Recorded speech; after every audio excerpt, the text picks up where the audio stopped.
एक बालक ने राक्षसी का सर क्यों काटा और फिर क्या हुआ। एक समृद्ध इटली देश में एक दुखी राजा था जिसके कोई भी संतान नहीं थी। हर रोज राजा भगवान से हमेशा यही प्रार्थना करता था कि मुझे एक संतान दे, पर भगवान उससे प्रसन्न नहीं थे। एक दिन रोज की तरह जब वह भगवान से प्रार्थना कर रहा था तब उसे आसमान से तेज प्रकाश की रोशनी आती हुई दिखाई दी और उसमें से एक दूत की आवाज आई, क्या तुम्हें एक लड़का चाहिए जो मर जाए या एक लड़की चाहिए जो भाग जाए। तब वह वहाँ से कुछ बिना कहे महल की ओर लौट गया और महल में जाकर दरबार में अपने नवरत्नों से यह सवाल पूछा और कहा, इसका क्या जवाब देना चाहिए। तो नवरत्नों ने उत्तर दिया, अगर लड़के को मारना है तो यह तो वैसा ही हो गया जैसा बिना संतान के रहना, इसलिए आपको उस दूत से लड़की ही मांगनी चाहिए जिसे मारना तो नहीं पड़ेगा। राजा अगले दिन मंदिर में प्रार्थना करने के लिए गया। अगले दिन रोजाना की तरह जब राजा मंदिर में प्रार्थना करने लगा तो उसे वापस वही दूत की आवाज सुनाई दी। तो राजा ने उसे कहा, मुझे संतान के रूप में एक कन्या का वरदान चाहिए। समय बीतने के साथ राजा के महल में सुंदर बच्ची की किलकारी गूंजने लगी। नगर से कुछ मील दूर एक बगीचे में महल बना हुआ था। भविष्यवाणी के डर से अपनी बेटी को अपने साथ ले गया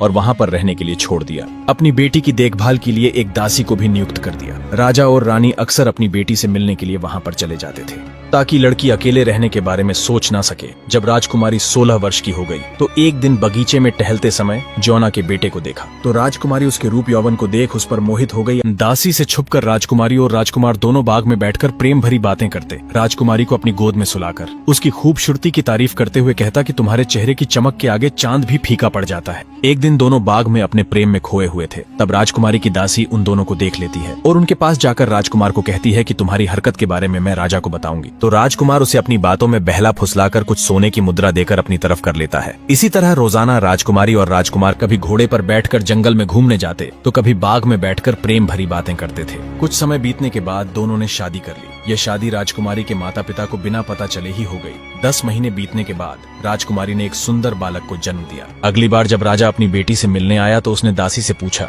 मेरी लाडली कहाँ पर है। तो दासी ने कहा कि महाराज, मुझे क्षमा करना, धन के लालच में आकर मैंने आपसे एक बहुत बड़ी बात छुपाई है।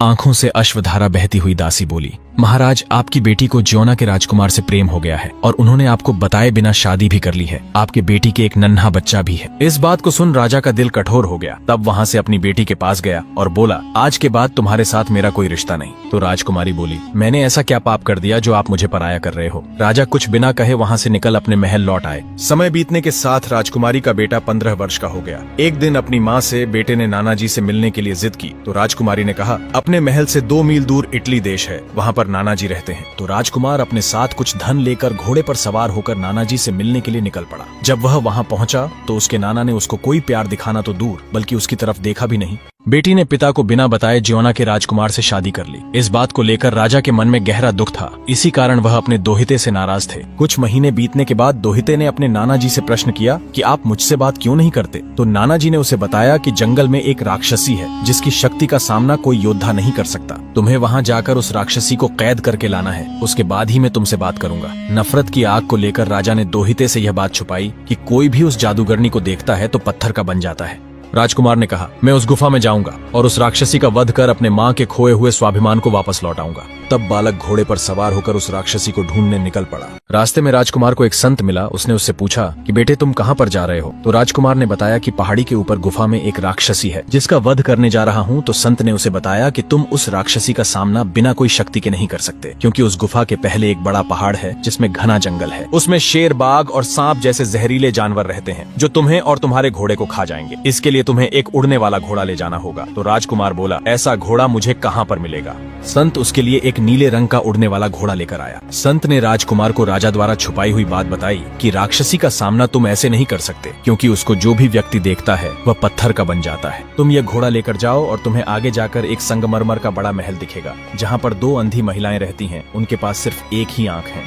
अंधी स्त्रियों के पास एक आंख होने के कारण वह दोनों एक साथ कुछ नहीं देख सकती थी। इसके लिए वह दोनों एक आंख को आपस में ले देकर इस्तेमाल करती थी। तब राजकुमार वहाँ से उड़ने वाले घोड़े पर बैठकर संगमरमर के महल के पास पहुँचा और द्वार पर गया, लेकिन दरवाजा खटखटाने की हिम्मत नहीं हुई। वह बगीचे में जाकर टहलने लगा। उधर शाम का खाना खाकर दोनों स्त्रियां बगीचे में टहलने के लिए आईं। उस समय बालक एक पेड़ पर चढ़कर बैठ गया ताकि स्त्रियां उसे देख न सके। वे दोनों बातें करती टहल रही थीं। जिस स्त्री के पास आंख थी वह ऊपर की ओर देखकर बोली कि राजा ने जो नया महल बनाया है यह तुम्हें देखना चाहिए। तो दूसरी स्त्री बोली, तुम मुझे आंख दो तो मैं भी देखूं। जैसे ही पहली स्त्री ने दूसरी स्त्री को आंख दी तो उसके हाथ से आंख जमीन पर गिर गई। तब मौका देखकर बालक उस आंख को उठा लेता है तो दूसरी स्त्री बोली, तुम मुझे आंख देना नहीं चाहती, तुम सारा दृश्य अपने आप देखना चाहती हो। तो पहली स्त्री बोली, मैंने तो तुम्हें आंख दे दी। ऐसा करके दोनों बातों ही बातों में झगड़ने लगी। अंधी स्त्रियां हाथ जोड़कर गिड़गिड़ाने लगी कि जो कोई भी इस बगीचे में है वह हमें हमारी आंख वापस लौटा दे, इसके बदले वह हमसे कुछ भी मांग सकता है। तब वह राजकुमार पेड़ से नीचे उतरा और बोला, इस आंख के बदले मुझे तुम्हारे पास जो जादुई आईना है वो देना होगा, जिसमें मैं उस राक्षसी को देखकर उसका वध कर सकूं। तो स्त्रियों ने कहा, हाँ, हम तुम्हें वह जादुई आईना दे देंगे, किंतु तुम हमें हमारी आंखें तो लौटाओ। तब राजकुमार ने वह आंख उन स्त्रियों को लौटा दी। दोनों स्त्रियां अपनी आंख लेकर महल में चली गईं। कुछ देर बाद वह आईना लेकर उस राजकुमार के पास लौटी।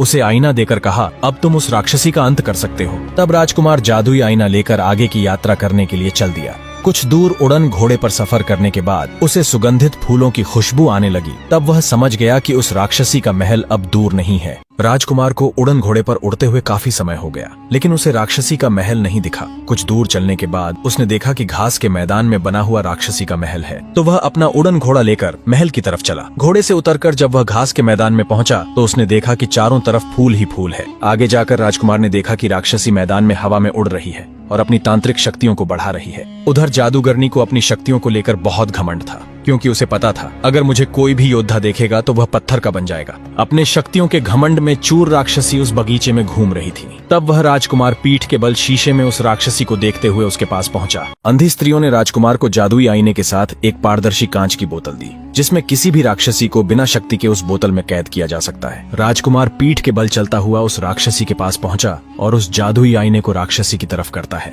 जिससे तेजस्वी शक्ति निकलती है। इससे वह राक्षसी कुछ देर के लिए अंधी हो जाती है। मौका देखकर राजकुमार उस बोतल को निकालकर एक पत्थर पर रख देता है। तब वह राक्षसी नीले धुएं में बदलने लगी और धुएं के समान रिसकर उस बोतल में कैद हो गई। तभी अचानक आसमान से बारिश होने लगी और राक्षसी की शक्तियों द्वारा पत्थर में बदले हुए लोगों पर आसमान से शुद्ध जल की बूंदें गिरने से वह अपने असली रूप में आ जाते हैं और राजकुमार की जय हो कहकर नारा लगाने लगे। अंधी स्त्रियों द्वारा दी गई कांच की बोतल में राजकुमार ने उस राक्षसी को कैद कर लिया। वहां पर उन सभी को राक्षसी की कैद से मुक्त कराकर राजकुमार अंधी स्त्रियों के पास जाने के लिए निकल पड़ा। कुछ दूर चलने के बाद वह अंधी स्त्रियों के महल में जा पहुंचा। उन्हें राक्षसी के साथ जो कुछ भी हुआ उसका सारा वृत्तांत सुनाया और कहा, अगर आप मुझे जादुई आईना और पारदर्शी कांच की बोतल नहीं देते तो मैं उस राक्षसी से युद्ध नहीं कर पाता। इसके लिए मैं आपका हमेशा शुक्रगुजार रहूंगा। तो अंधी स्त्रियों ने कहा, तुम तो बड़े शूरवीर बालक हो जो उस शक्तिशाली राक्षसी को हराकर उन सभी लोगों को एक नया जीवन दान दिया है। अंधी स्त्रियों ने उसे बताया कि प्रकोट पहाड़ी पर दैत्य वकासुर रहता है, जो हमारी राजकुमारी को उठाकर अपने साथ ले गया है। वह दैत्य बहुत ही शक्तिशाली है। उसका सामना कोई भी योद्धा नहीं कर सकता, क्योंकि उसके पास एक ऐसी शक्ति है जिससे वह कोई भी रूप धारण कर सकता है।